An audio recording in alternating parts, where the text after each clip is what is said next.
The moment Prudence Ackerman stepped off the train into the dusty streets of Eagle Springs, Colorado, in the spring of 1882, three things became abundantly clear.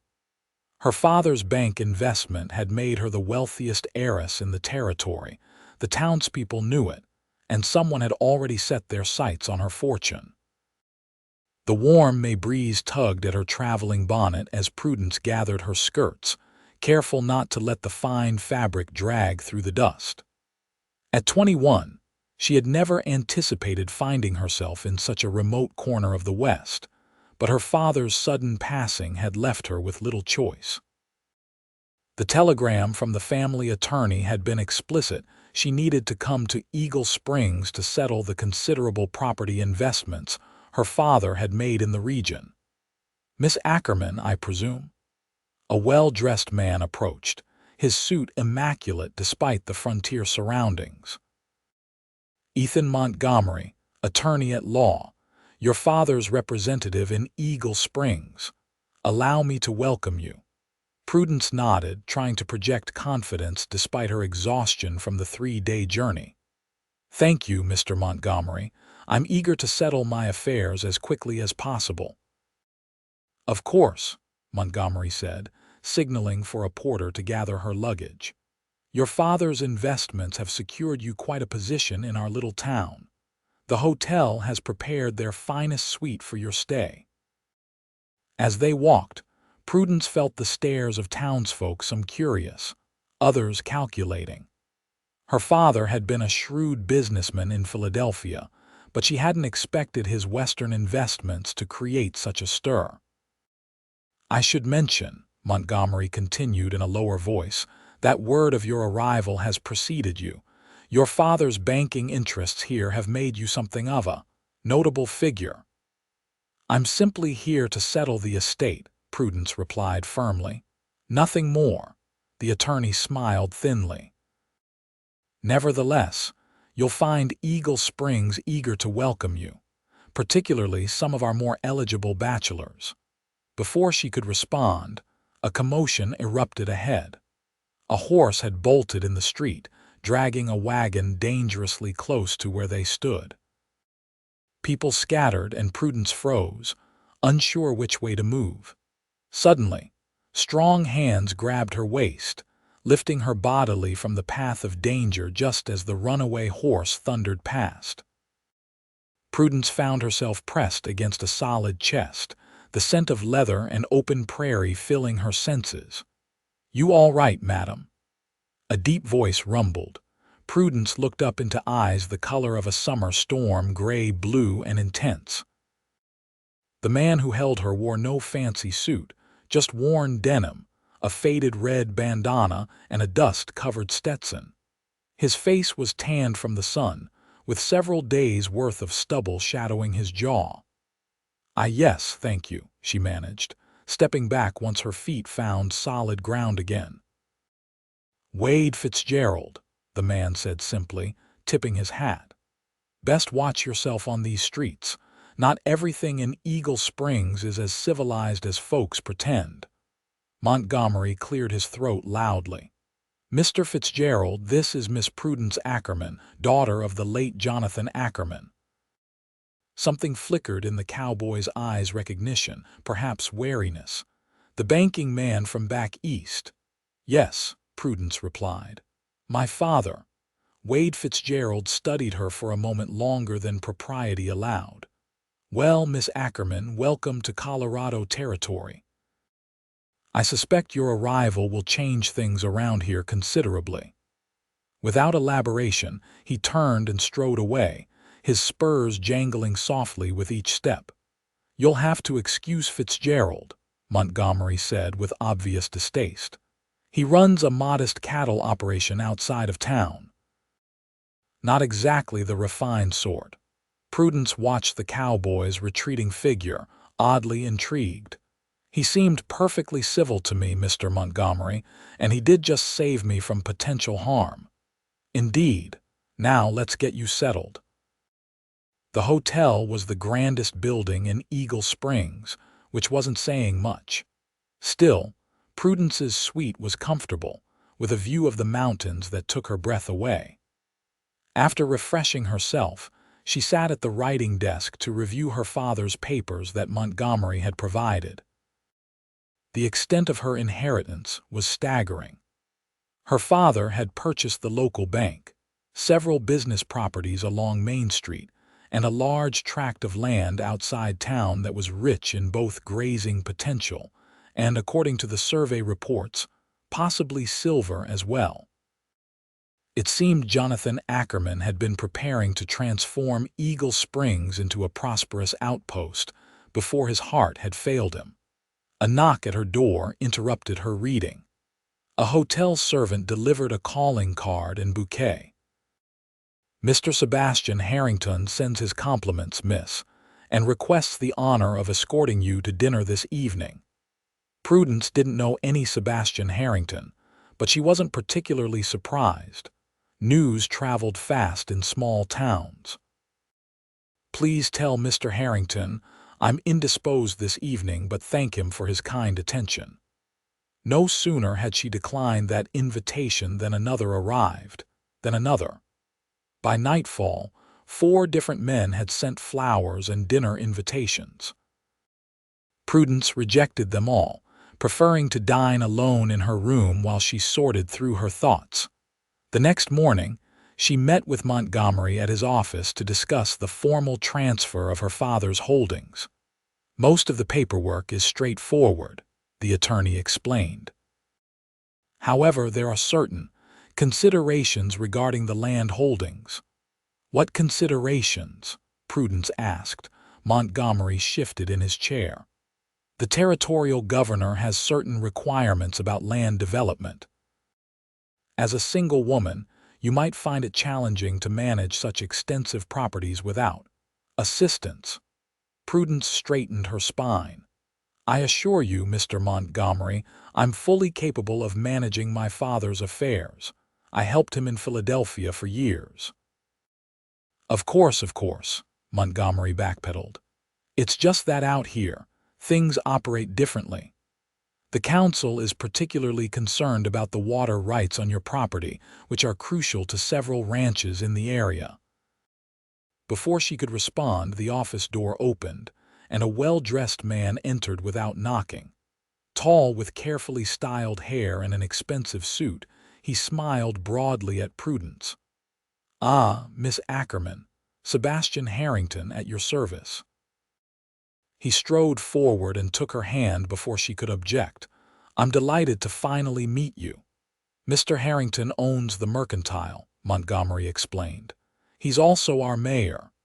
"How convenient that you should be here," Harrington said, his smile not quite reaching his eyes. "I was just discussing with our town council how your father's property might best be managed. I'd be happy to show you around, help you understand the complexities of Western business." Something about his too-smooth manner put Prudence on edge. "Thank you, but I intend to familiarize myself with my holdings personally before making any decisions."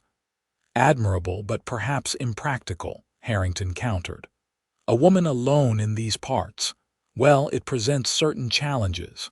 Montgomery coughed discreetly. "Mr. Harrington has expressed interest in forming a partnership to develop your land, Miss Ackerman. It might be worth considering." Prudence recognized the look in Harrington's eyes, the same calculating assessment she'd seen from suitors back east, who viewed her as a financial opportunity rather than a person. "I'll take it under advisement," she said coolly. "Now, if you'll excuse me, I have matters to attend to." Outside the lawyer's office, Prudence paused to catch her breath. The town seemed to be closing in around her, everyone watching, waiting to see what the wealthy heiress would do. She needed space to think, away from the prying eyes of Eagle Springs. On impulse, she hired a buggy from the livery stable, ignoring the owner's protests about a lady traveling alone. She needed to see this land that everyone seemed so interested in. Following the crude map Montgomery had provided, Prudence drove several miles out of town. The landscape opened before her, rolling hills covered in spring grasses, stands of cottonwood trees along a winding creek, and in the distance, the majestic Rockies rising like sentinels.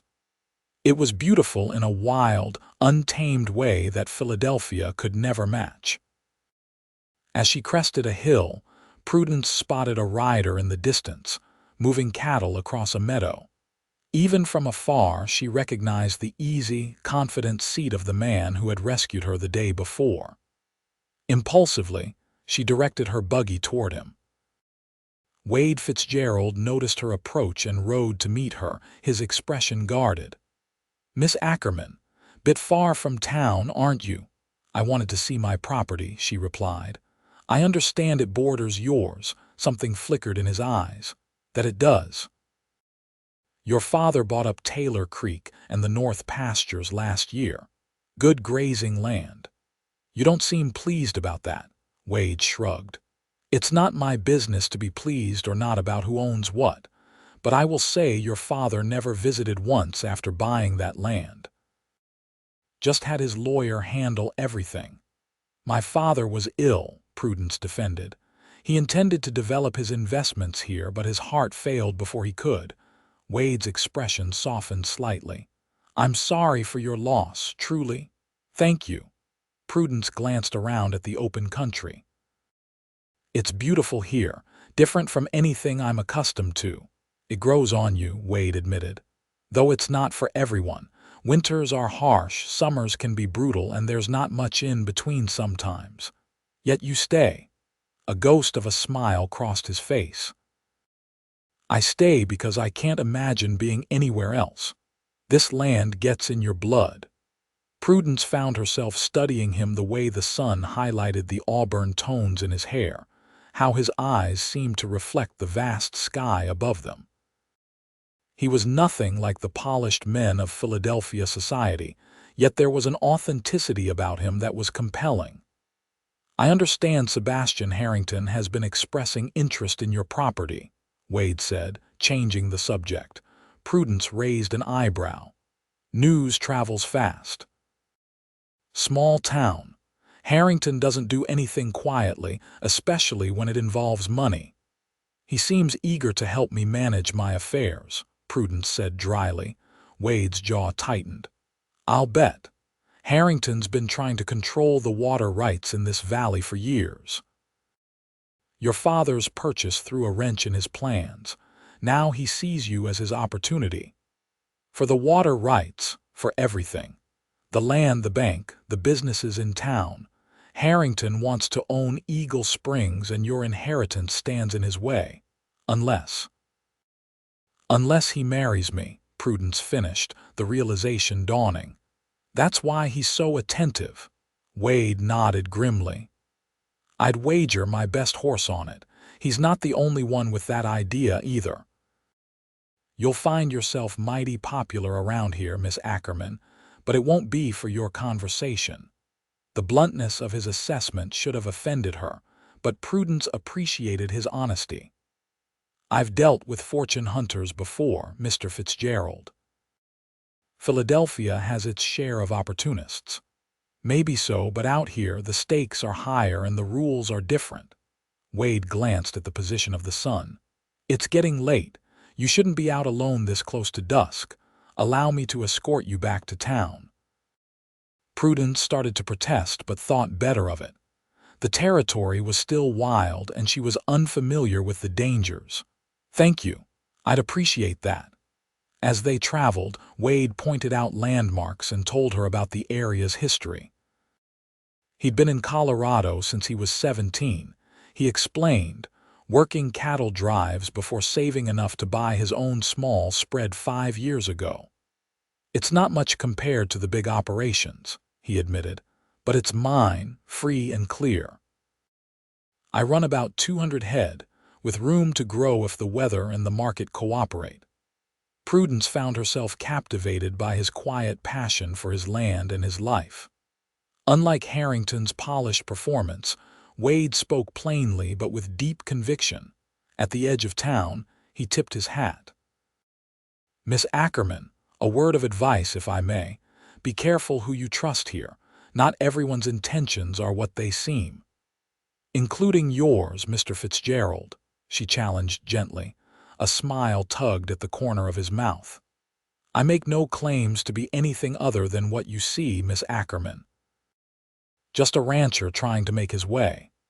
Over the next week, Prudence established herself in Eagle Springs. She met with the bank manager, reviewed the accounts, and visited each of her properties in town. Everywhere she went, she found herself the center of attention, particularly from the town's bachelors. Sebastian Harrington was the most persistent, appearing at her hotel with gifts and invitations daily. He was charming and attentive, speaking enthusiastically about his vision for developing Eagle Springs into a prominent town. With your father's holdings and my business acumen, we could transform this place, he told her over tea in the hotel restaurant. The railroad is planning a major line through the territory. With the right investments, Eagle Springs could become the next Denver. It sounds as though you've given this considerable thought, Prudence observed. I have indeed. In fact, I've prepared some proposals I'd like to discuss with you. He leaned closer, his voice dropping confidentially. Between us, Miss Ackerman, a woman alone cannot hope to manage such extensive business interests in this territory. The other ranchers won't respect your authority. The miners won't deal with you. You need a partner who understands the West. Someone like you, she supplied, his smile widened. Precisely, and if that partnership were to take a more permanent form, all the better for securing your position here. Prudence sipped her tea, buying time to compose her response. Mr. Harrington, we've known each other barely a week. While I appreciate your interest in my welfare, I think any discussion of permanent arrangements is premature. Of course, he backpedaled smoothly.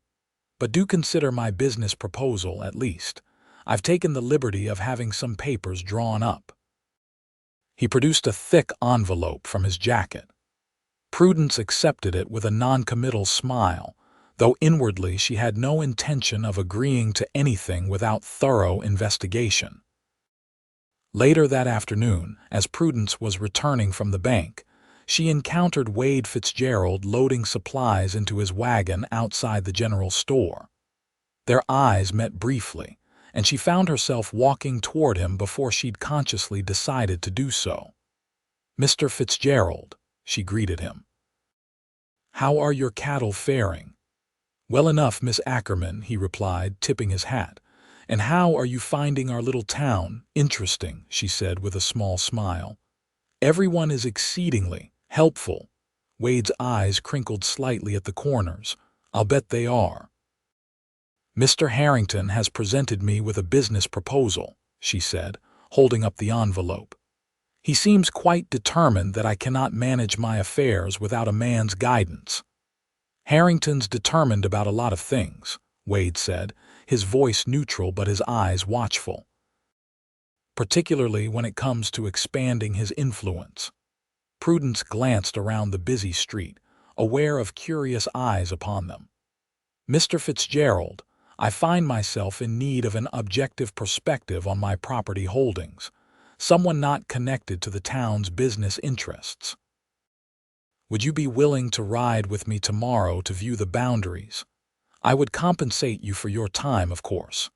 Wade studied her for a moment. "No compensation needed, Miss Ackerman. I'd be happy to show you around. Though I should warn you, it might damage your reputation to be seen alone with a rough cowboy like me." "I'm more concerned with making informed decisions than with gossip, Mr. Fitzgerald," she replied firmly. "In that case, I'll call for you at your hotel at 9 tomorrow morning. Wear something practical and bring a hat with a wide brim. The sun out on the open range is fierce, even in spring." The next day dawned clear and cool. Prudence dressed in her most practical traveling outfit, a divided riding skirt that her Philadelphia friends would have deemed scandalous, but which was perfectly sensible for horseback riding. She borrowed a sturdy hat from the hotel proprietress and was ready when Wade arrived with 2 horses. "You ride well," he commented as they left town, noting her confident seat in the saddle. "My father insisted I learn," she explained. He believed a woman should be capable in all things, even those traditionally reserved for men. A forward-thinking man. Yes, though it sometimes made finding suitable suitors challenging. Few men appreciate a woman who can manage account books and debate business strategy. Wade's mouth quirked upward. Their loss. The day unfolded into one of the most enlightening Prudence had experienced. Wade showed her the full extent of her property, explaining the value of different parcels, pointing out the creek that provided essential water to several ranches, including his own. He spoke with knowledge and passion about the land, the cattle business, and the challenges of ranching in the West.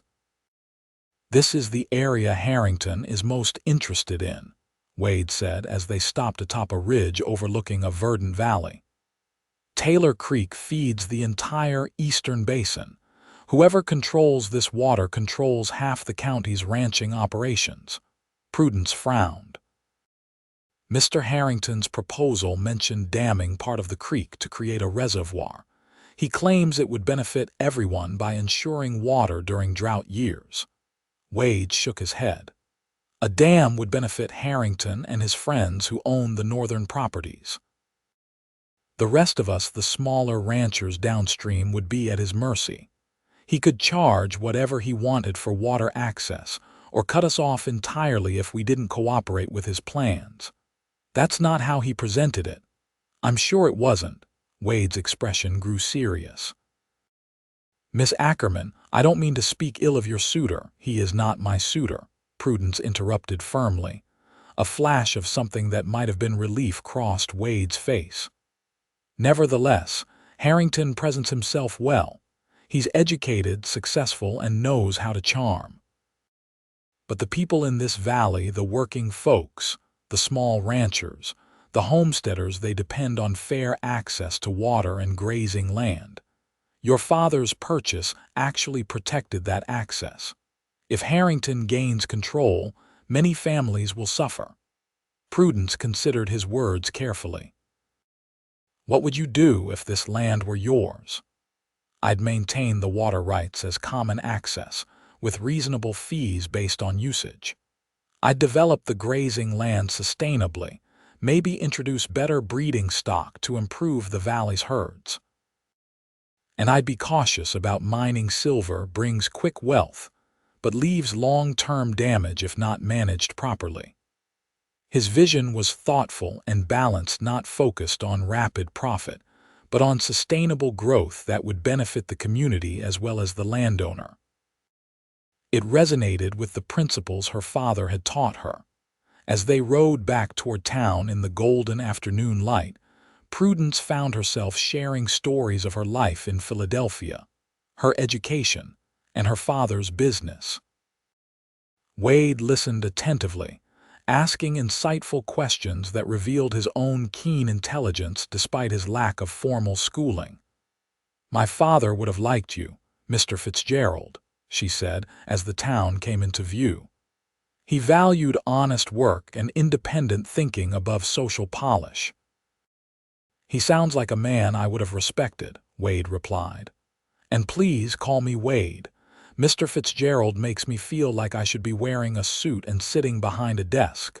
Prudence smiled. "Then I insist you call me Prudence." Their eyes met, and something shifted between them, a recognition of mutual respect that hinted at deeper possibilities. The moment was broken by the sound of approaching horses. Sebastian Harrington, accompanied by Montgomery and 2 other well-dressed men, rode toward them from town. "Miss Ackerman," Harrington called, his tone falsely jovial though his eyes were hard as they flicked between her and Wade. "We've been concerned about you. When you weren't at the hotel for our appointment this afternoon, I feared something might have happened." Prudence frowned.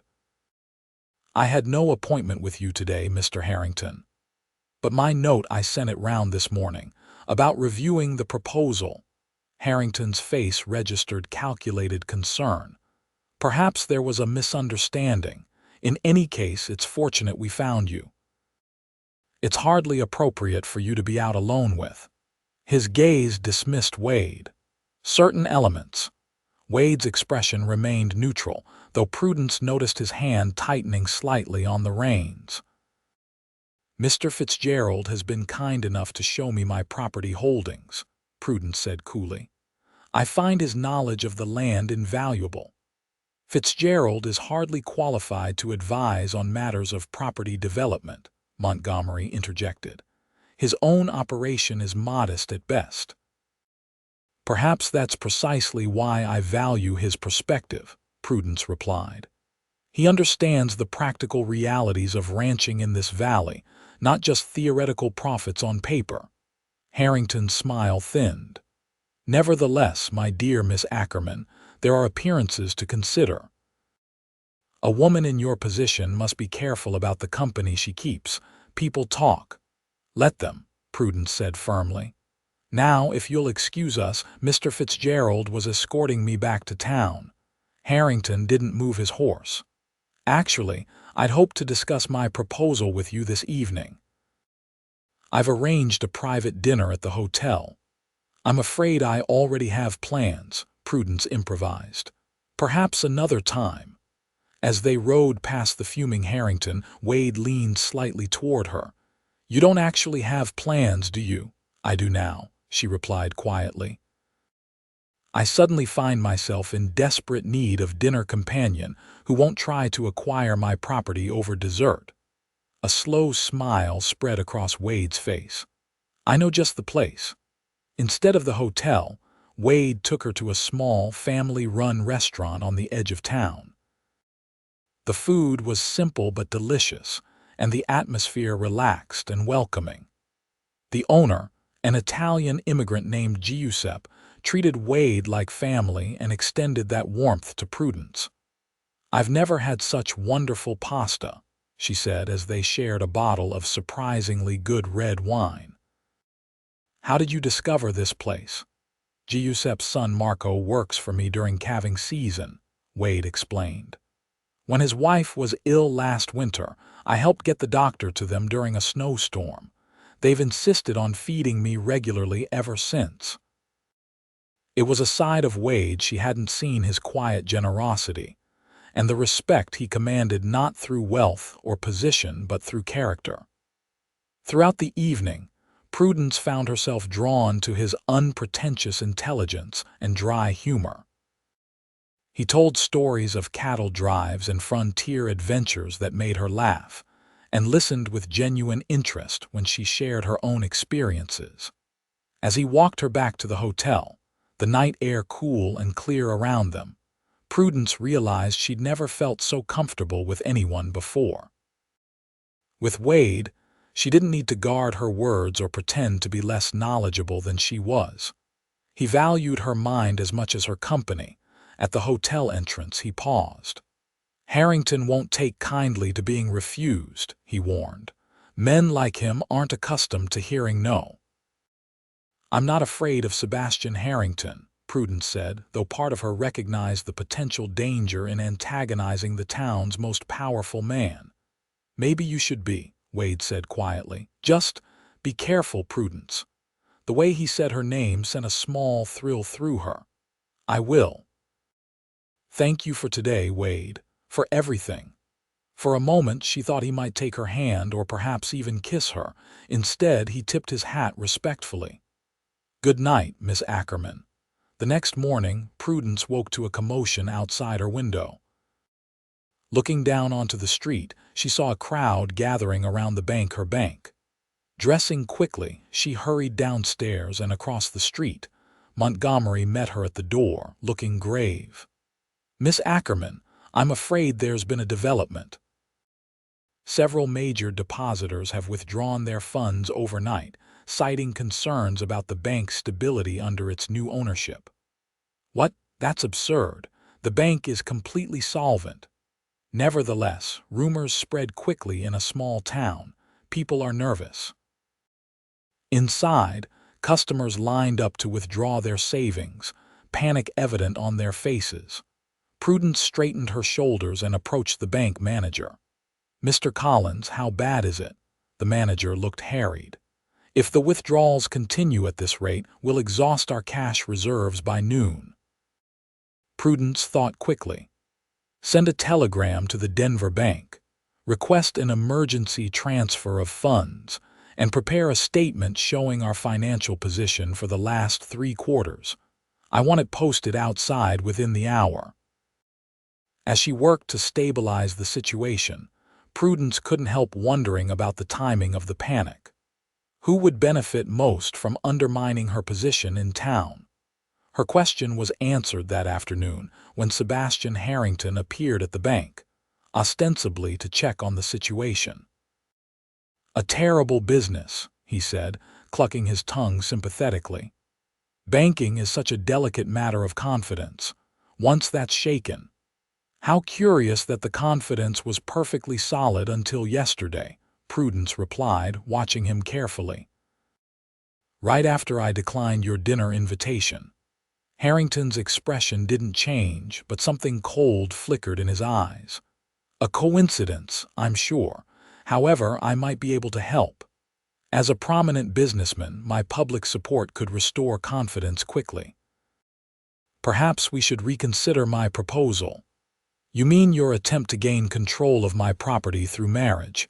Prudence said bluntly. Harrington dropped all pretense of charm. "Let's be frank, Miss Ackerman. You're out of your depth here. A woman alone cannot hope to maintain her position in a place like Eagle Springs. You need protection from bank runs, from claim jumpers, from all manner of frontier problems. I can provide that protection, in exchange for control of everything my father built. A fair trade, I think. After all, what are your alternatives? Return to Philadelphia empty-handed, watch your inheritance crumble piece by piece. Or perhaps you're planning to rely on that saddle tramp Fitzgerald, a man who can barely keep his own small ranch afloat." Prudence's anger flared. "Mr. Fitzgerald has shown me more honesty and respect in 2 days than you have since I arrived, and unlike you, he values more than just my dowry." Harrington's face hardened. "Be careful, Miss Ackerman.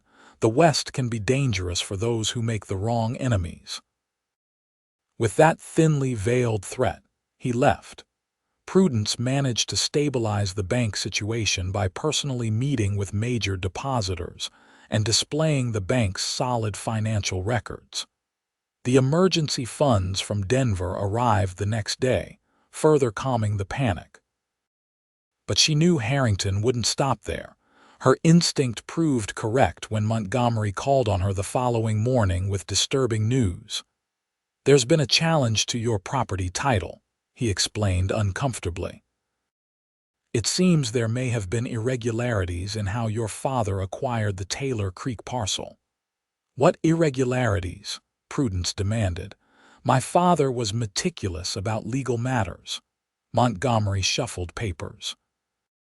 "The previous owner, a widow named Sullivan, claims she never intended to sell the water rights along with the land. Without those rights, the property loses much of its value.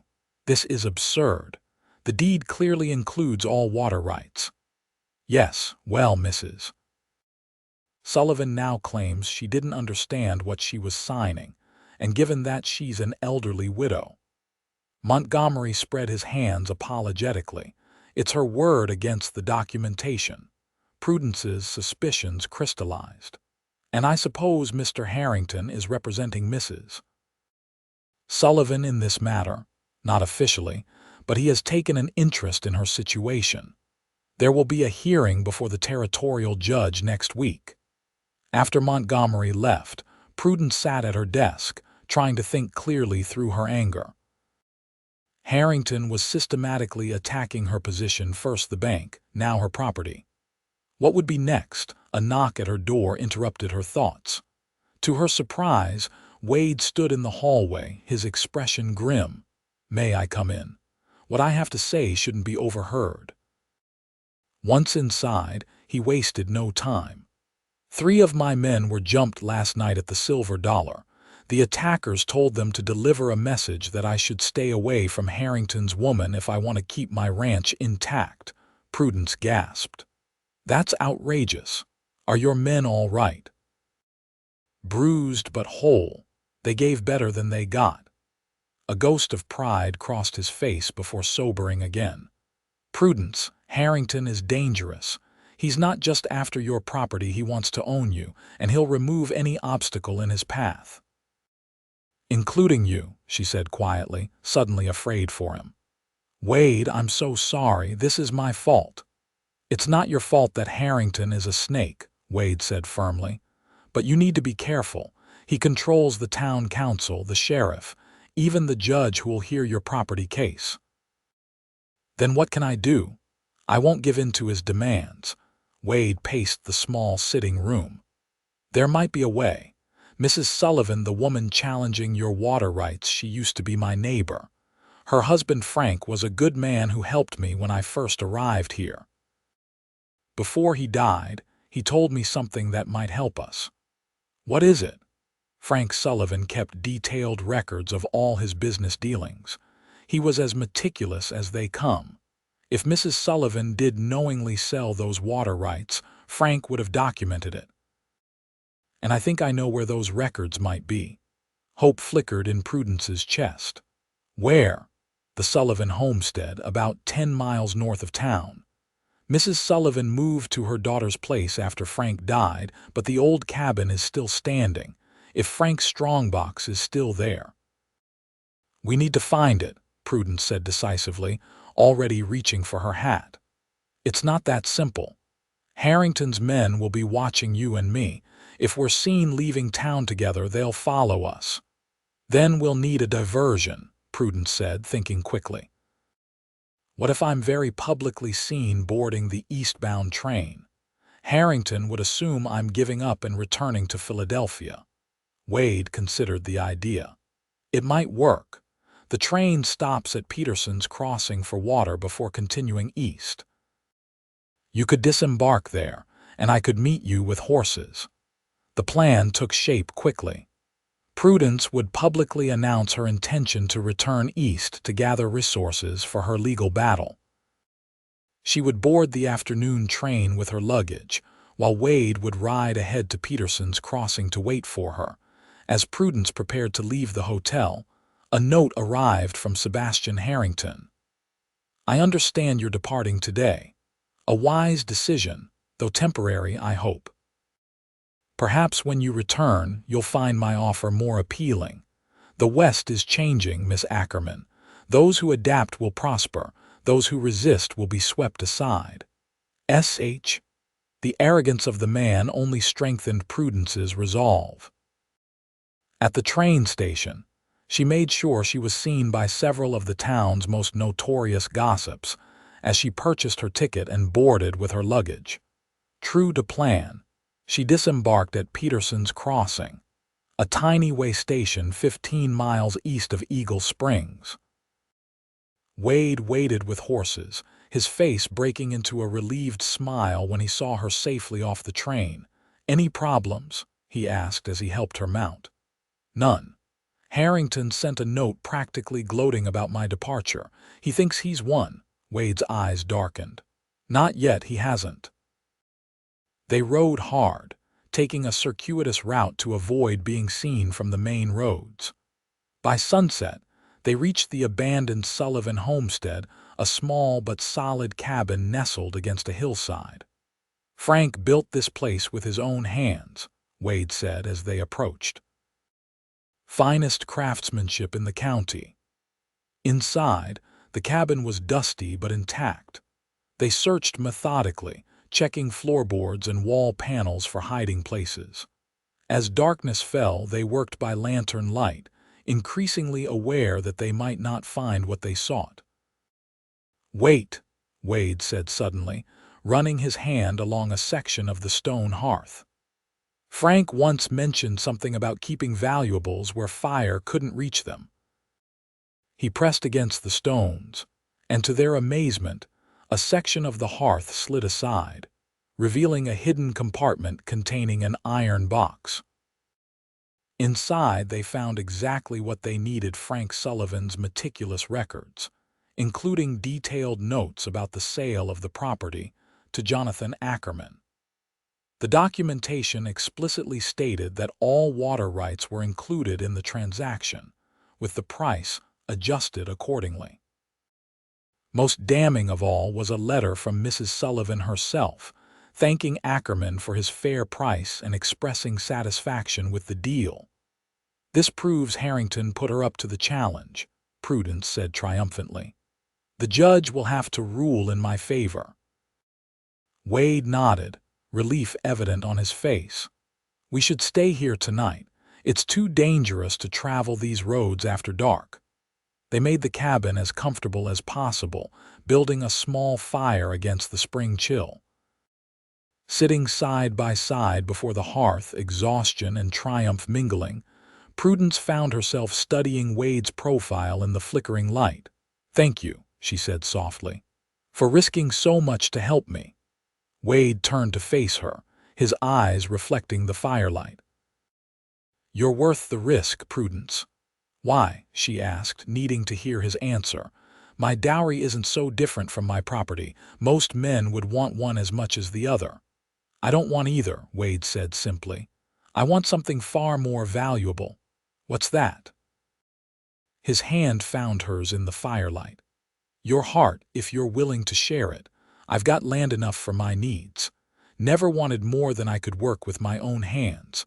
But a life without love, that's no life at all." Prudence felt tears spring to her eyes at the simple honesty of his declaration. "When did you know?" "That first day, when you stood in the street and looked at Eagle Springs like it was a puzzle to be solved rather than an obstacle to overcome. You've got courage, Prudence Ackerman, and a mind as sharp as any I've encountered. That's worth more than all the silver in Colorado." She leaned forward, closing the distance between them. "My heart was yours the moment you showed me the valley and spoke of it with such love and respect." Their kiss was gentle at first, then deepened with a passion that had been building since they first met. When they finally parted, both breathless, Wade rested his forehead against hers. "I can't offer you Philadelphia society or fine things," he warned. Prudence smiled. "I never much cared for society's constraints, but I do care for a man who values me for myself, not my inheritance." "Always," he promised. The next morning they rode back to Eagle Springs, documents secured safely in Wade's saddlebag. As they approached town, they saw an unusual amount of activity around the bank. "Something's wrong," Prudence said, spurring her horse forward. They found Montgomery outside the bank, looking harried. "Miss Ackerman, thank heaven you've returned." "There's been a development. Harrington has called in loans to several prominent businesses, forcing them toward bankruptcy. He's offering to save them if they support his bid to purchase the bank from you." "He can't purchase what I won't sell," Prudence said firmly. "He claims you've abandoned your interests here by fleeing east," Montgomery explained. "He's petitioning the territorial court to declare the property in default and open to acquisition." Wade and Prudence exchanged glances. "I think it's time we paid a visit to the judge," she said. The territorial judge, a grizzled older man named Hollister, listened impassively as Prudence presented the Sullivan documents.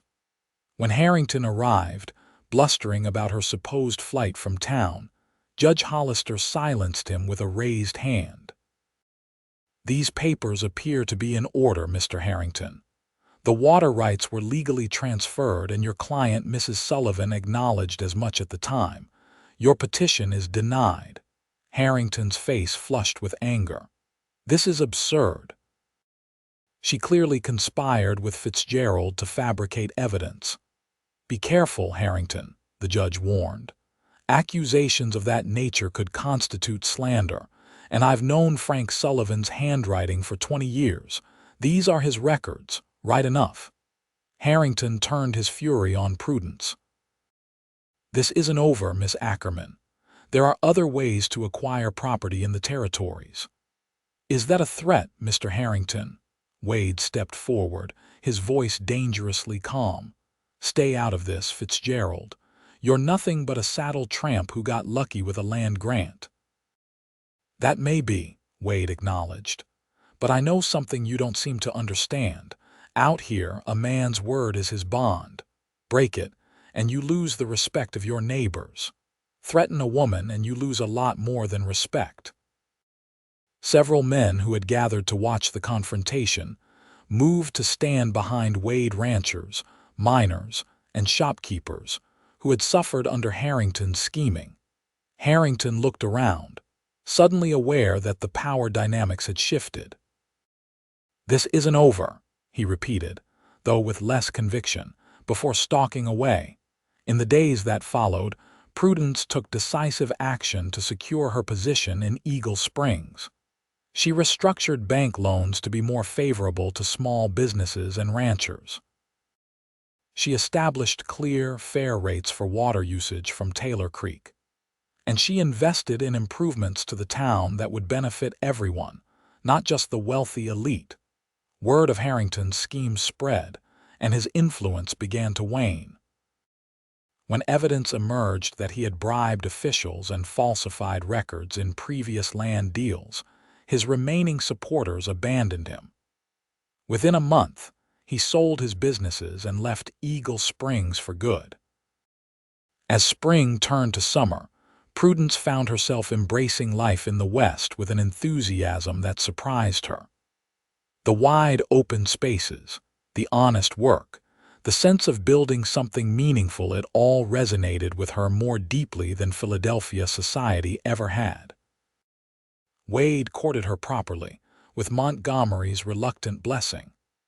They rode the range together, dined at Giuseppe's, and spent evenings planning for a future that would combine her business acumen with his knowledge of the land.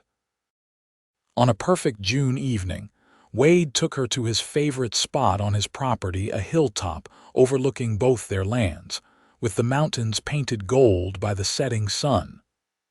"I've been thinking," he said as they sat side by side on a blanket. "Your father built his fortune by seeing potential where others saw only obstacles. I think he'd approve of what you're doing here." "I hope so," Prudence said softly. "I've tried to honor his vision while creating something of my own." "You've done more than that," Wade assured her. "You've transformed this community. People respect you, Prudence, not because of your money, but because of your character." He took her hand, his expression suddenly nervous. "I'm not a wealthy man by Eastern standards. My house is small, my hands are rough from work, and I'll never be the kind of polished gentleman you grew up around. But I love you with everything I am. I love your mind, your courage, your heart. And if you'll have me, I'll spend my life making sure you never regret choosing this place, choosing me." From his pocket, he produced a ring, simple but beautiful, a small diamond set in gold. "It was my mother's," he explained. "Not fancy, but given with more love than all the wealth in Colorado could buy." Tears filled Prudence's eyes as she held out her hand. "It's perfect. And yes, Wade Fitzgerald, I will marry you, not for land or cattle or water rights, but for the man you are." As he slipped the ring onto her finger, Wade smiled. "You know, when I first heard about Jonathan Ackerman's daughter coming to claim her inheritance, I expected some delicate Eastern flower who'd sell everything and flee back to civilization within a week." Prudence laughed. "And instead you got me stubborn, opinionated, and determined to stay." "Thank God for that," Wade said fervently, pulling her close. "Your father left you land and money, but you've built something far more valuable, a life that's truly your own." "Our own," she corrected, leaning in to kiss him as the sun set over the land that had brought them together, not as a dowry to be claimed, but as the foundation for a love as vast and enduring as the western sky above them.